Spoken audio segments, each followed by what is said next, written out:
getting queer baited by Disney is like losing chess to a dog. I fortuitously started my rewatch of Luca, Disney Pixar's Luca from 2021. If you don't know, I've been going back to a bunch of movies I watched for the first time in 2021 that came out in 2021, revisiting them 5 years later to the day that I saw them. And it lines up really serendipitously, or more ironically, that not only is this the very day, I'm in my car right now. I just left the actual movie theater. I was trying to see Toy Story 5 to see what all the F was about. And somebody pulled the fire alarm. So the movie stopped and there was just a beeping fire alarm the whole time. And they said they were going to restart the movie, but they had to wait for the fire department to show up. And I used the AMC Stubs pass, so I didn't pay any money for the ticket. And I could see the rest of the crowd getting pretty rowdy. You could tell because I'm still buckled up that I was just driving, that they wanted refunds and stuff. And I'm like, I'm just going to get out of here. I don't need to see Toy Story 5 that much. And also, if they did restart the movie, I would get out of there at like 1 a.m., which it is right now. So, no love lost. Also, the release of the newest Disney animated trailer about a girl who becomes a witch in a world of wizardry and witchery, and people are dogging on it because of the central, very literal central framing of it. And also, do we not feel a little stuck? When talking about cartoons, specifically for children, I have to choose my words very carefully. Although it is not on the onus of me of people misinterpreting my words, but the internet is pretty ruthless.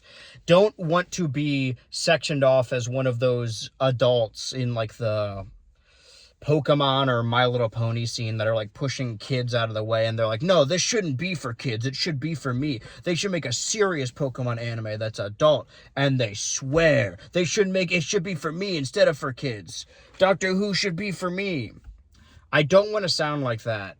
However, I also don't want to sound like I am one of those nostalgia-blinded people that's like, my childhood was better than your childhood. The movies from when I was a kid are better from when you were a kid. But I've noticed a really interesting trend with Pixar as of late, that if you look at all of the Pixar classics of old, Pixar movies have always been for children, right? They've been family movies. They've been funny. That's the one thing I don't understand when people not ask, but rather analyze a children's movie and say that it isn't that good. The way to stay above criticism is always like, well, it's not for you, it's for children. But at the very least, these movies should be funny, right? Like, if something's funny to a kid, it's probably funny to an adult. Adults find farts and burps and shit funny, funny is funny. You can't really argue with that.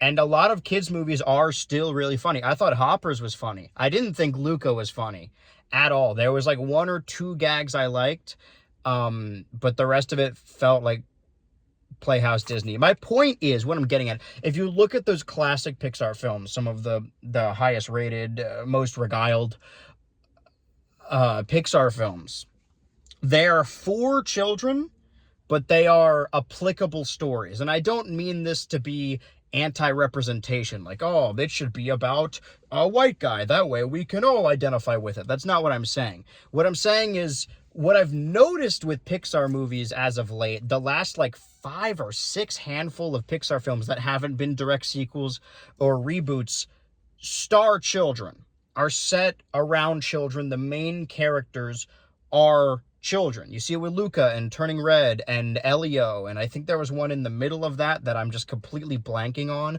I was going to call Luca the most forgettable of this recent crop of Pixar, but if I can't remember what came after Turning Red, then maybe that's not true. Was it just Turning Red to Elio? No, there had to be something in the middle. I genuinely don't remember what it is, so it probably doesn't matter. But from like Inside Out onward, these movies, very simply, because they're made for kids, I don't know if it's artists behind it or studio execs, think like, oh, what do kids like? Kids like kids. When most of Pixar's greatest films are about a family, a robot, a fish, a rat, These are kids' stories made for children. They are kids' movies, but they don't explicitly star children. And I don't think that having kids in a kids' movie is necessarily a bad thing, but it's sort of more of in the realm of like live action movies. When there's a live action adventure, your Goonies, your that's probably a bad example, but there is a group in Luca that they don't call the Losers Club, but they're very clearly modeled after that. They're like, we're a gang of misfits and we're all losers. They never say Losers Club. We're a club and we're losers. And one of the, I think the Luca kid is played by the homophobic one from the It 2018, or is it 2017? The It reboot movie, when they're all kids. My critique of the film, or my analysis of the film, really has nothing to do with them being children. It's more so, I think it's interesting to go back, because last time I went back to Bo Burnham's Inside, and I thought that I would have a really different stance that I did when I first saw it, but that didn't end up being the case. It impacted me in the same way it did when I saw it in 2021. Meanwhile, you never want fandom to blind your view of something, but I do think that there are still people online that view media discussion, film discussion, anything like that as objective, which it isn't. There's no such thing as an objective review. And I still see some reviewers out there that seem to think that's the case. I've been seeing this going around recently. I'm not on Twitter anymore. I deleted it from my phone, so I'm a little behind on discourse. People will send them to me, my friends and loved ones, because they know I need to relapse.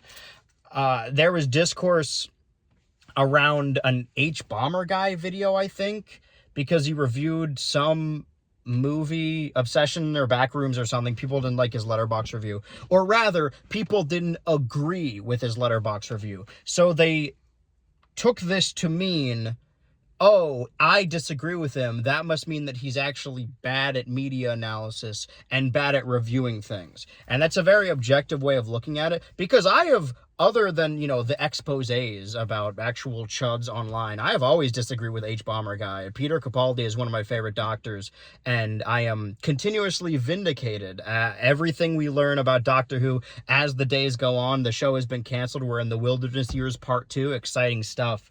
That I actually really like Capaldi's era, and I always disagree with H-Bomber guy. I never, I prided myself on having something I disagree with everyone I watch, because I don't think you should watch someone's videos and wholeheartedly agree with everything they say. But I'm seeing these group of people online that are saying like, oh, this person has an opinion that I don't, which means that they're bad at arguing.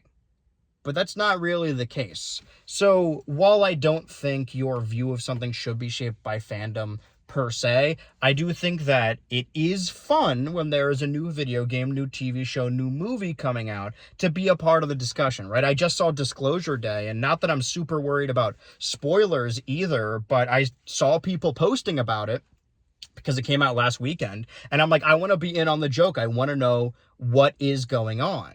I want to be a part of the discussion. It's the same reason I keep up with a lot of these TV shows that I probably otherwise wouldn't have watched on my own enjoyment. Not that it's like strictly homework, but more I like to be a part of discussion. I think fandom spaces are fun. I wish they were more inclusive, but I do think that they are fun.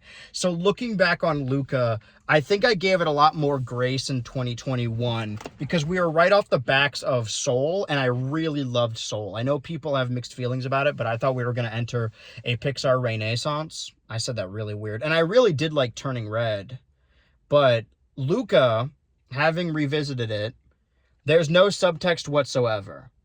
You could argue that it's maybe being a fish is an allegory for being queer and coming out or whatever. But I think in 2021, Luca also came out around the same time Loki season 1.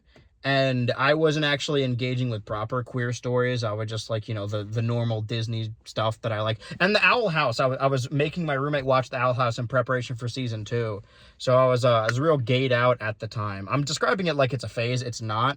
But I think I liked Luca more, or it aided the interpretation that the subtext is a lot more deep, because people on Twitter were like, oh, it's like Call Me By Your Name, but they're fish, because it's not that at all. It's barely an allegory for anything. If it is an allegory for anything, they're kind of, I'm not going to say race, they're species traders.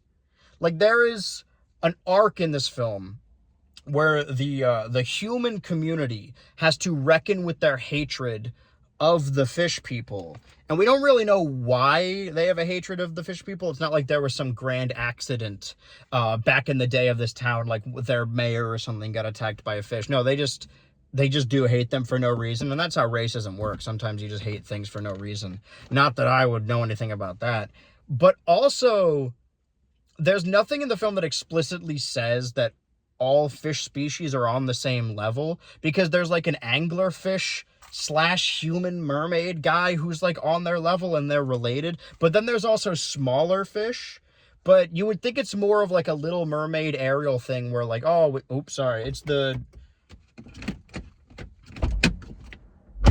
circle of life and we live amongst all the fish. But there are sequences in this movie where the fish people pretending to be humans help other humans catch and kill a bunch of fish. And they never reckon with that. Like, the humans have to overcome their differences and say like, no, these guys are good. We're not so different, you and I. But the two boys that everyone said were gay, which they're like not. I guess you could argue the one with the pompadour is jealous of the girl one. I guess. I'm what I'm critiquing is myself in 2021 that read more into it because I was really desperate for stories like that. This movie's not about anything except for two boys who become humans and immediately become race traders. They killed other fish. It's messed up. It's also not that funny. You should at the very least expect a kid's movie to be funny, and it wasn't. It's pretty boring. In the grand scheme of these like 20s Pixar movies, I'm glad that they re-released a lot of them in theaters. There was like a trio they released. Was it Soul, Luca, and Turning Red? Between those three, Luca is the most forgettable one and arguably the most, I wouldn't even say the most grounded, because Turning Red is also pretty grounded. Luca is just nothing special. It's at the worst, it's not insulting, but at the worst, it's like forgettable. It's better than the Mitchells versus the Machines. Well, it looks worse than the Mitchells versus the Machines. But it's less annoying. But now that I've gotten over the SpongeBob movie being a very clear backdoor pilot because Camp Coral has already ended in 2026 in this timeline, I guess it's an easier pill to swallow. I think that movie probably is better because it is funny. That's the thing too, is that like, SpongeBob's for the same children, but it's still funny. How much time have I've been talking for 12 minutes. That was Disney Pixar's Luca. I had more to say about it than I thought. I'm trying to choose my words carefully again. I don't think the movie is a harmful stereotype. Because the person who directed it is of the ethnicity group that is primarily captured within this film. However, there's a relay race on this island, and the relay race is biking, swimming, and eating pasta. And then there's a character who, like, instead of saying expletives, they say like cheese. They say like, oh, gorgonzola, oh, mozzarella. People got mad about Primos, but this gets all right, it's fine. It's fine. It's not worth getting angry about. I am upset that Primos, it's fine. I love Disney. It's the happiest place on earth. When you wish upon a star. I'll never know how Toy Story 5 ends. I swear to God, if I go again next week and someone else pulls the fire alarm, they don't want me watching this movie. All I saw about Toy Story 5 when I got there, I saw like the first hour maybe, and everyone is acting weird around Bonnie because she still plays with toys, which seems strange, but if you think about it, she was born in 2006, which means that in 2026 she should be 20. So unfortunately, it is weird that she plays with toys. Sorry, I don't make the rules. I play with toys too, but hashtag bring back Doctor Who. That's really all I gotta say about that.